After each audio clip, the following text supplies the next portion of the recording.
Hello everyone and welcome to the One Stop Co-op Shop. This is Colin and we're going to start our solo playthrough of Santa Maria. If you haven't checked it out, make sure to check out the video before this on the playlist to see how to set up the game. Otherwise, let's jump in. Before we dive in, I do want to show you guys the main ways we're going to make points. We already talked about the bishop tiles and how we can score points based on those, but we also can score points based on completing our shipping track over here. If we have one on each of these, so one shipping completed in each one of these rows, we will gain 3 points, plus whatever points are on the tiles themselves. So you can see there's 2 happiness points here, so we'll gain 2 happiness points at the end of the game. We also will score points equal to how many citizens there are in any row or any column that is totally completed off and has tiles or pictures on the entire row or column. So if I had items here and here so that this was entirely completed, I would gain 1 point for this citizen. So that's an incentive to try and complete your board as best you can. Not to mention, one of the monk tiles or bishop tiles here also gives us up to 10 points if we have a 5x5 completed square on our board. The 2 tracks that are on the board, the religion track and the conquistador track, are other ways we can score points. So the religion track, as you move up and you pass these specific locations on the track, you gain more blue dice, aka more personal workers, which is cool. Also, whenever you pass one of these icons, you gain one of your monks, and you can place your monks either in places where you can get more goods or just points, or up here where you can get the scholar abilities or the bishop additional ways to gain happiness points. This track will never reset, so between ages, we'll just continue to move up this track. The conquistador track, every round will reset, and what we're trying to do in the solo game is in the first stage, just get past this tree. In the second age, we're going to try and we'll get past this tree. In the third age, we'll get past this tree. And we gain 4, 5, and 6 points respectively, depending on where we are, or if we've passed those spots on this track.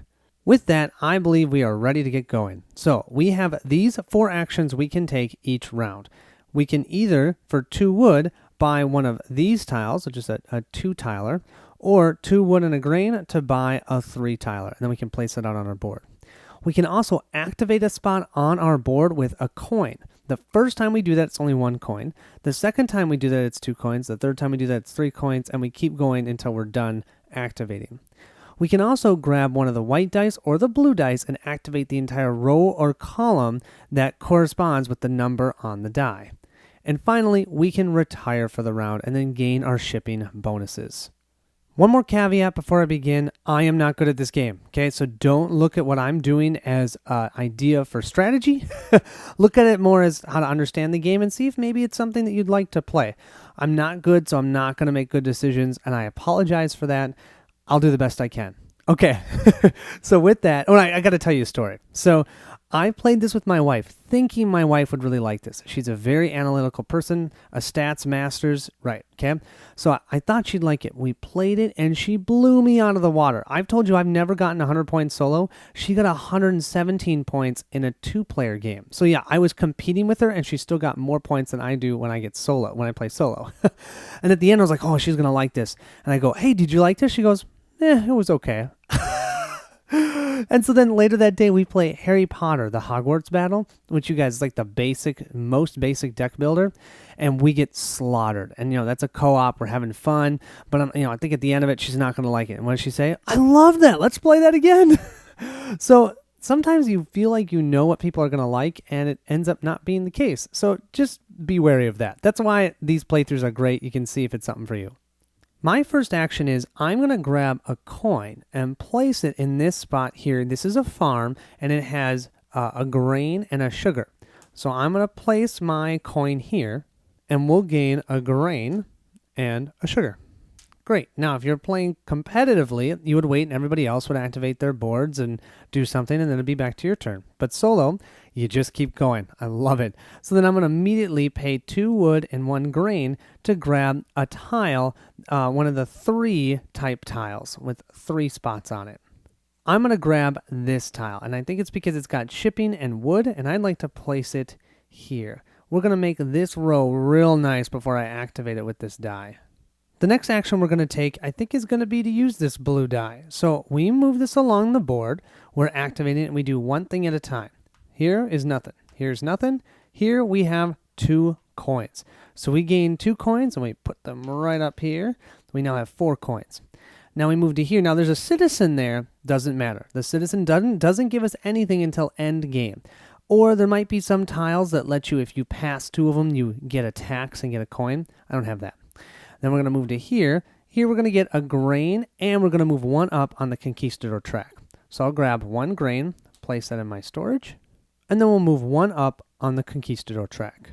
Our last action is we're going to move this to the shipping area, and we're going to ship 1 sugar, okay? And then our die ends in this spot. And because it ends in this spot, it blocks this action for the rest of this age. We cannot do that, and you see, this might not have been the best strategical idea, because I could have activated this 6 die and gone down and activated that shipping at that point, and then done this one, and I could have used it twice. But, c'est la vie, I did number 3 first, so I've blocked it. I'm going to pay this sugar so that I can complete this contract. Now you see, this contract is in the religion track area, and you're going to see I have to put that in the religion track area on my board. We also will immediately replace this with a new tile. I'll place this completed shipping contract right here, and at the end of this age, I will gain a 1 religion bonus because I have a tile completed in this area. In this game, there are free actions that you can take at any time, even during other players' turns. You can purchase any good of the regular for 3 coins. That'd be your grain or your wood. You can also convert a wood or a grain to 1 coin. Now, don't forget, my ability is I can purchase grain and wood for 2 coins instead of 3. Sweet. Now, these specialty goods, you can convert to coins at any time for 2 coins, but you can never purchase those. There's no way to purchase them. The only way we can get them is by activating spots on our board to essentially earn them. So I'm going to do a free action, and what I'm going to do is I'm going to pay 4 coins, which is a lot, but I'm going to pay these 4 coins to gain 2 wood. Normally that would cost 6 coins, but because of my special ability, it's only 4. So that was a free action. That wasn't even an action yet. Now, for the action of my turn, I'm going to give up these 2 pieces of wood to buy a 2-tiler. Here we have what I called the 2-tilers, or the double expansion tiles. That's what they're called, double expansion. You can choose one of any of these. Now, I didn't show you this with the triple expansion tiles. Sorry, I was all excited about shipping. I can choose one of these. The one I am eyeing is this one with the religion track. I want to get past that 2 blue die religion track as soon as possible, and this will allow me to do so. So I think I'm going to grab this one.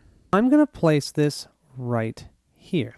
Now, I could have placed it here or here, but look at this. Then I'm blocking this spot off, and only a single tile or a single expansion tile could fit here.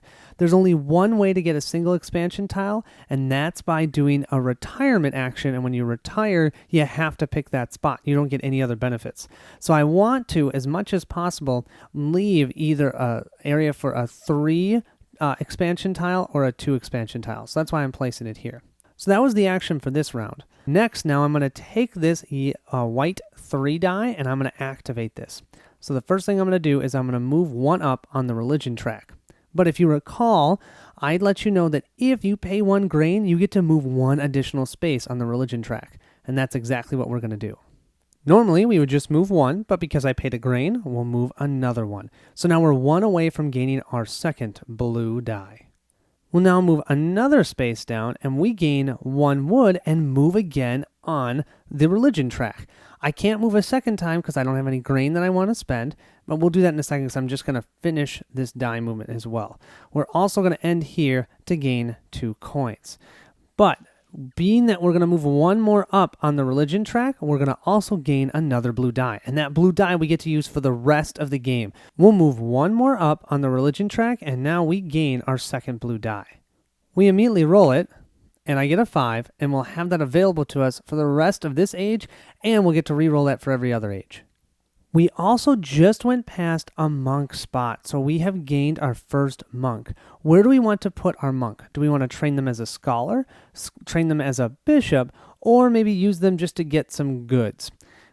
At the beginning of the game, when not playing competitively, when I'm saying not competitively, the first thing I usually like to do is grab some goods because you don't have a ton of money, you don't have a ton of things on your board. So I'm going to grab 2 of these gems. They're usually worth a lot.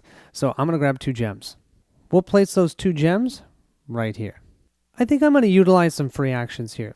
I'm going to take one of these precious gems and convert it to 2 coins. But then I'm going to use those 2 coins immediately to purchase 1 wood. Okay, then I'm going to use these 2 wood to purchase 1 individual tile. It's the double expansion, and I'm going to place it right here like so. This way, now when I activate this 1 die, first thing I'll do is I'll ship. And I'm going to ship this gem tile over to complete one of the shipping contracts. The contract I'm completing is the one that will give us 1 point a round. Whoopee! But hey, it's for 3 rounds, so I'm not going to complain. Whoa! That one is really expensive, but if we do this, 1, 2, 3, 4, 5, 6, that's 6 happiness points at the end of the game, so that will be a good one to complete. We'll then place that contract right here to remind ourselves, yep, we will gain 1 point a round. Now, if I can get these 2 done in the next 3 ages, that's going to be worth 3 points plus whatever is at the bottom of the tile themselves. Cool. Next, we'll get our 2 coins back that we spent to get that wood. I'll put those there. And then we'll end down here in the forest, chopping down some wood. This is going to be very expensive, and I'm not sure it's worth it, but I'm going to do it. My next action is I'm going to pay 3 coins, okay? To pay these 3 coins, I can change a pip of these dice up to 3. So I'm going to change this pip from a 5 all the way to a 2. Then I'm going to activate it. I'll get 2 of those 3 coins back. So, I mean, it wasn't terrible, but it's still, I had to pay it. Then we'll grab another wood, and we'll move up 1 on the religion track, and I'll do that in a second. I don't have any grain. Then I will gain another wood. So a total of 3 wood. Moving up 1 on the religion track is great, but if we could get ourselves 3 more, we could get our 3rd die in the first age. That would be amazing. I don't think that's happening, but if it did, sweet. Before doing our next action, we're going to do a free action to convert 2 more coins into grain, and then spend 2 wood and a grain for another 3 tile expansion. We're going to place this right here. So now we can activate this 6 white die. First thing is, gain a gem. I like it. Now, if I hadn't have done this, we could have shipped that gem off, but c'est la vie. We'll move here and move 1 up on the conquistador track, and we'll end here moving 1 up on the religion track. The religion track is great because we'll get to place another monk, and I'm going to place our second one here to gain 2 wonderful sugar, because if nothing else, it's going to be coins, or we could use it to start shipping up to get some shipping contracts done. We also will move 1 on the conquistador track, which means we're guaranteed the 4 points at the end of the round. Just what I wanted to do. As tempting as it is to be able to try and complete this shipping contract, I have no dice left to me, and I do not have enough money. Instead, I'm going to do something that might be a little bit crazy, but I like it, so I'm going to do it anyways. I'm going to convert this sugar here into 2 coins and immediately spend 2 coins instead of 3 to get a grain. Then I'm going to convert this sugar into 2 more coins, and then I'm going to use those 2 coins to activate a spot on my board, and that's going to be here. That's going to gain me 1 wood, and I move 1 up on the religion track. But I'm going to use this grain, so it's 2 spots on the religion track. 2 spots on the religion track is awesome, because I will now go past the spot for my 3rd die. Hey, I've never gotten the 3rd die in the first age, but I haven't really made that a priority. I tried making it a priority this time because I should be able to activate more. And I rolled another 5. Golly, the 5s aren't that useful. But I've got a 5, and then I can place a 3rd monk. I think I'm going to place that monk right here, where now this is an ability. So first of all, I will gain 3 happiness points at the end of the game, and now I can activate my blue dice as if they were white dice, so on top of the board, so by column instead of just by row. I can do either one. I'll place this die here, and now I need to think about what I want to do. I could just activate this here and I'd get 2 more wood and another conquistador. The conquistador, hey, would get me some gold, which wouldn't be terrible, but I feel like there's so much more I could do. I could activate him up here because I have that ability now, and then I'd get a grain, a conquistador, and a wood instead of just 2 wood and a conquistador. Ooh, that would give me enough to get another 3 expansion tile, which maybe wouldn't be a bad thing at this point. You know what? What the hey? Let's do it. I mean, I'm not going to get another shipping contract done. I don't think so, at least. So let's do this. So we're going to go to here. I don't get this ability, but I will get some grain, and we'll move up the conquistador track, and then we'll end by getting some wood. But that means we have enough to get an expansion tile. Not only that, but moving here on the conquistador track, I gain 1 gold. We'll place that gold right here, and now I have a decision to make. Do I want to call it? Do I want to just get a 3 expansion tile? Or now I could potentially sell that gold for 2 coins so that I can activate 1 more shipping and then complete something else so that, you know what, and that's what I'm going to do. Because I want to be able to get the bonus 2 coins at the end of the round, and so I'm netting essentially nothing. So I'm going to sell this for 2 coins. I have a total of 3 coins then. I'm going to take those 3 coins, and I'm going to activate the shipping, and I'm going to use this grain to activate. And when I say to activate, I more mean to pay for the shipping contract right here. And then now we're going to gain 2 coins at the end of each round. Let's see what we have here. Oh, hey, look at that. Just another grain for more coins. Ooh. We'll place this completed shipping contract right here, which is great.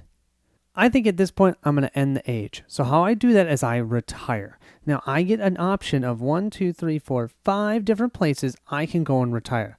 When playing competitively, where you go on this, the highest one on this tracker gains first player for next round.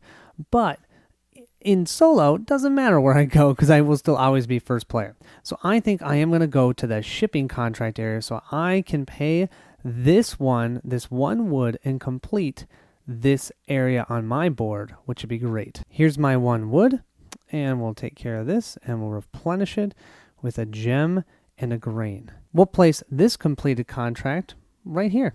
And now this is going to get us 3 happiness points at the end of the game because we have 1 full row of completed shipping contracts. And you can see they're all the starter ones, which is just perfect. Now we're going to gain the bonuses from each one of these. So we'll start at this one because this one's easy. We gain 1 happiness token. Woohoo! 1 point. Then we'll skip these 2. We'll go to here. We gain 2 coins. So I've got some coins for the next round. Then we'll move up 1 on the conquistador track and 1 on the religion track. And we need to refresh our entire board. So all these coins that I used are removed, and all these dice that I have used are removed as well. We'll move up 1 on each track. Now what we do is we look to see for the conquistador track, did we go past the first tree? Heck, we went past the second tree. So we gain 4 happiness points.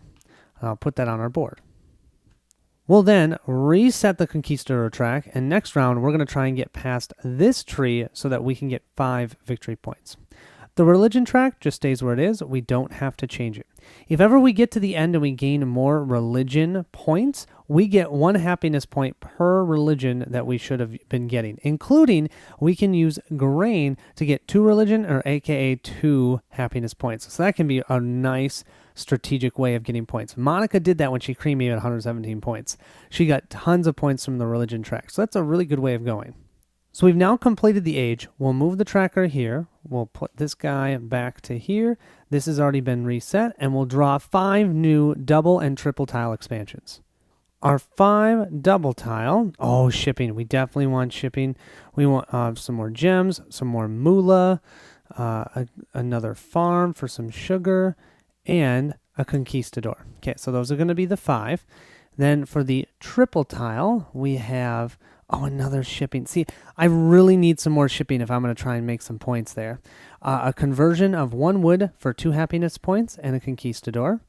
We have just a wood and 2 citizens, which could be worth up to 4 points. We've got 1 sugar is converted to 3 happiness points and a wood. And 1 more. We have religion and a grain. Finally, we'll re-roll our blue and white dice. And we'll place them on our board. Well, what the hey? We rolled 3 3s, 2 4s, and a 6. And I'm all set up for like 1s and 2s. The 3 wouldn't be terrible here, and that's not the end of the world, but geez, a little more variety would have been nice. But yeah, it is what it is. All right, that was the first age. I'll see you in the next age. Thanks so much for watching.